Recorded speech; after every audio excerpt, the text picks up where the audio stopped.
This is Hofstra's Campus Conversations, the official podcast of Hofstra University's leadership team, focusing on issues of importance to Hofstra and higher education. Now welcome today's host, Provost and Senior Vice President for Academic Affairs, Charlie Riordan. Hello, thank you, and welcome to this episode of Campus Conversations. Today we're going to be talking about the Joan and Donald E. Axinn Library at Hofstra University.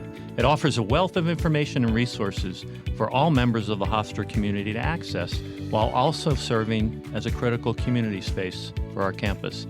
The launch of our strategic plan will amplify the library's impact to our campus. Joining me to talk about the Joan and Donald E. Axinn Library is Lorrie McAllister, Dean of the Library. Welcome, Lorrie. Thank you. Thanks for having me. You've been the Dean of the Axinn Library at Hofstra for almost a year now. As a new member of the Hofstra community and the Dean's Council, can you tell us a little bit about yourself, your background, and how you became an academic librarian? Sure. I will start by saying I have two amazing children that I'm very proud of. And as far as my background and why I became a librarian, I grew up about 7 miles outside of a small city in Ohio, across from my uncle's dairy farm in a primarily rural area. I had a multi-generational working class upbringing with my grandfather as head of household. Through my grandfather and mother, I'm an enrolled member of the Pawnee Nation as well. I also have Scottish, German, and English ancestors, many of whom were farmers and who are still farmers. My mother is a creative spirit and prolific maker of many things. I also pursued art in college. I got my bachelor's in fine arts from the Art Institute of Chicago, then decided I would pursue library and information science because I like helping people, and I thought that I could use my art background in more of a service capacity, I guess. I've always enjoyed education. The way that I think about education is kind of the difference between education and schooling, right? So there is a focus on the individual in schooling and in formal academic institutions, but there's also a community aspect of learning that transcends what we normally learn in the classroom. You learn through your experience, you learn through your families, you learn from your community. And so to me, education and community go hand in hand, and that's one of the reasons why I do what I do. That's fantastic. Thanks so much for sharing that with us. It's very clear why you're such an excellent fit here at Hofstra as part of our community. So the library is at the center of our university, and as you know well, it acts as a focal hub for our students, faculty, and staff. What are your priorities for the Hofstra Library now that you've been here a year? That is, how will you use the library to support student success and faculty scholarly excellence in alignment with the university's strategic plan, Hofstra at 100? What's your vision for all of that, Lorrie? So I'm not sure if everyone's familiar with the 4 goals of the Hofstra strategic plan, so I will repeat them first, which are student success, interdisciplinary and new academic programs, community engagement, and organizational agility. The priorities for the library echo these. They loosely fall into 3 categories of student success, research excellence, and supporting faculty, and community engagement. Student success can mean many things. So the way I think about that is, what can libraries do to support students in pursuing their interests, making connections with others, staying in school, learning, thriving, and graduating? So it is not just how we support their academic interests, as I was saying before, but also their sort of community sense of belonging, in community, and also feeling included in that community. So the way that we support student success is through services, programs, spaces, and organizational effectiveness.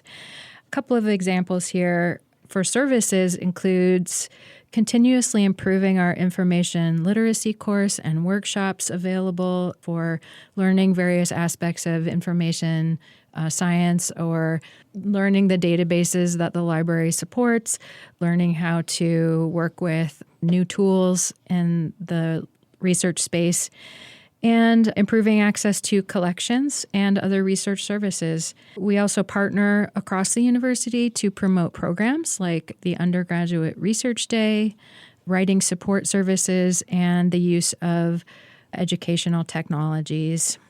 We also engage students in space planning and in the design process to build a sense of community and inclusion with our facility. Mm-hmm.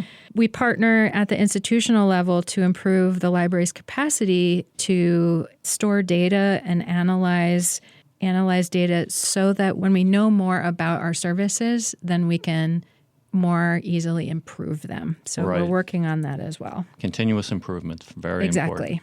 So we are expanding access to information through local and regional partners and key memberships, including HathiTrust, a program called Shares, which is hosted by the OCLC Library Partnership.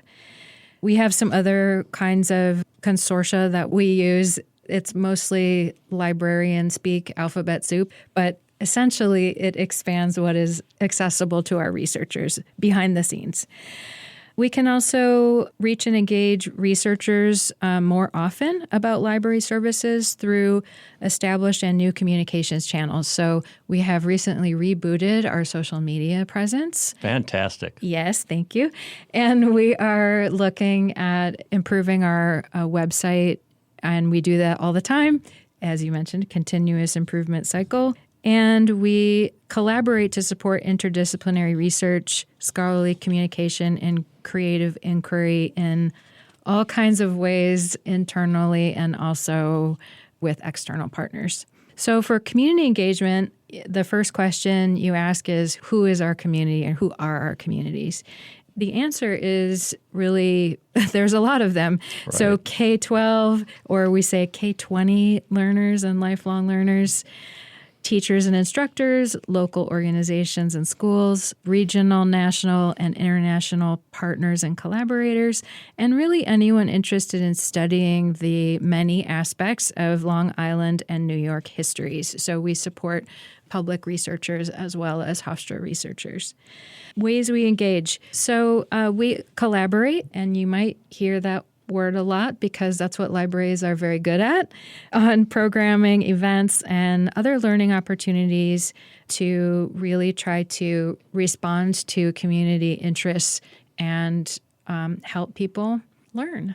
Fantastic. So you mentioned a lot of investment in electronic resources, and so it seems very clear in the less than a year that you've been here that the library is greatly expanding its electronic footprint, and it's delving into social media, as you said. But you've also talked about the importance of place setting. And so while technology is having a profound impact on teaching, learning, and scholarship, libraries continue to serve, I think, a very central role in developing that sense of place and that sense of community that you've already talked about. So could you say a little bit about what changes are underway and planned in the library's physical space here at Hofstra?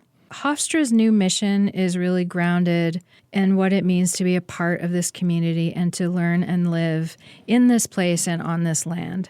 So translating this into library space planning and design is an ongoing process based on student and community input. There's a fairly recent master plan that's being used as a framework for renovations at the library. There was a recently completed 10th floor study space event, ribbon cutting, that launched the first major student study space renovation that the library has seen. And that 10th floor is occupied on a constant daily basis. Occupied is understated. It's filled day and night. It is packed. And there's still discussions that are happening around artwork or other kinds of colors to bring color into that area. Right. There are also active discussions regarding the 9th floor design and implementation. I have proposed kind of a learning commons model. And for those who are not as familiar with that, it's essentially space. It would be a study space, but it also includes resources and some help. So when you think about commons, there are resources. That's the model that we've selected to complement the large study space on the 10th floor. One fun feature of the 9th floor is that it will include 2 recording rooms. Not quite as fancy as what we are in currently, but spaces for podcasts and yes. interviews and Zoom prep and that sort of thing? Yes. The fourth floor will be renovated in spring term of 2025 with the intention to relocate advising. Right. The Center for University Advising, CUA, is going to move to the fourth floor of the library, and hopefully will relocate there and launch its new location in fall of 25. The remainder of the library renovations are still under discussion. I just wanted to mention that we rely on the feedback from students, faculty, and staff to continuously improve our spaces, collections, events, and services. So we know we can always do better, and your feedback is always welcome. Yeah, and that's been very important. And I was just going to add, as you mentioned, the ninth floor in particular, since those plans are just being finalized, there's been a lot of student and student leadership input on how that space can be most effectively used. So I'm going to shift gears a little bit, if I may, and talk about one of the hidden gems at Hofstra, and that's the library's special collections. Can you describe the special collections that are held by the Axinn Library here, including the Long Island Studies Institute? And what role do special collections play in the broader mission and strategic priorities for the university? Our special collections unit has 3 different areas. The rare books and manuscripts collections that consist of books brought together by a collector or items brought together because of a particular theme. For example, there is a reading collection. There are other thematic collections, including the Long Island Studies Institute, which contains information about the history of Long Island and the region.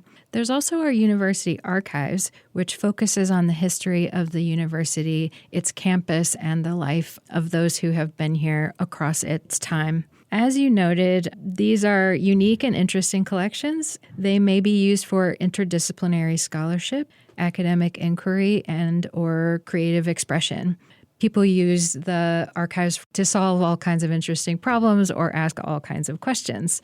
But we regularly use our special collections for engagement as well, through storytelling and instruction with photographs, letters, original records, and audiovisual materials, or rare books, or other unique, or we call them primary source materials. So in other words, the first version of a document like a letter. And a wide range of experiential learning and research is possible when we have this rich body of information to draw from. So it's a great way to engage our community partners through events and workshops. Right. And scholars come from around the country and around the world to access some of these resources, don't they? Yes. Fantastic. Absolutely. Fantastic. So let's conclude our discussion, Lori, with something significantly impacting the world and higher education. And that's generative artificial intelligence. With all the chatter about generative AI, as it's called for short, and its ability to disrupt learning and scholarly work, how does the library support students and faculty interest in using these tools to advance their work, while also understanding the profound and evolving ethical and privacy concerns that come with the advent of this new technology? I will start by saying that the use of generative AI tools in education and in libraries or information spaces is still evolving. The library here at Hofstra is doing several things in this space. We're contributing to conversations and programming about ethical issues, copyright, licensing, and approaches to risk management, with concern for how these are used within scholarship and within the university setting. We're also partnering with the Educational and Research Technology Unit to develop workshops, guides, and an upcoming symposium in the spring that addresses the issue of generative AI tools in the academic environment and within administrative work as well. Examples here might be there are vendors that we're working with already that are including generative AI responses within library databases. That affects how you search for information as well as how you identify information that you'd like to use in your research papers. One of the things that has changed a lot with generative AI tools is how to cite the use of tools in your research, whether you have to cite it that you have used it at all in the creative process or in the research process, how you found the materials, at what point in your research journey you encountered them. Right. And I imagine as that continues to evolve that the standards can vary across academic disciplines. what they the do. expectations are, right? That makes it more complicated. They're different across disciplines and also across citation styles. The library also helps to get the most out of your prompts. In other words, learning how to interact with and query large language model systems is something that librarians have been doing for a long time. We're some of the oldest, I guess, original prompt engineers is how you might say that. We have a history of helping people understand complex information environments, and I have every reason to think that that will continue to be the case. Right. I hadn't contemplated that as you're the original prompt engineers, but that makes good sense. So thank you. I mean, as we learn more about these tools and the technology, it's certainly going to evolve very rapidly. And here at Hofstra, we're certainly planning on leaning into these technologies and understanding what role they play in enhancing our student success, the scholarly output, and also ensuring that our students are well prepared to enter workforces where these tools are becoming much more available. And there's both the power of the tools, as we talked about, as well as some of the ethical and privacy concerns. So Lorrie, as Dean of the Library, I want to thank you for making time to talk with us today, and thank you for all you're doing for the Hofstra community. Thank you for having me. Great pleasure. So on an upcoming episode of Campus Conversations, I'll be joined by Hofstra's Chief Information Officer, Jesse Webster. Jesse and I will talk about one of the goals of the strategic plan, organizational agility. Discover our plan to develop efficient administrative processes, protocols, organizations, and interdisciplinary relationships to support innovation. Thank you for joining us, and we will talk again then. Go Pride. If you have questions, comments, or topic ideas for Hofstra's Campus Conversations, please email podcast@hofstra.edu. Hofstra University has produced and provides this podcast for general information only. It is created in collaboration with WRHU Studios.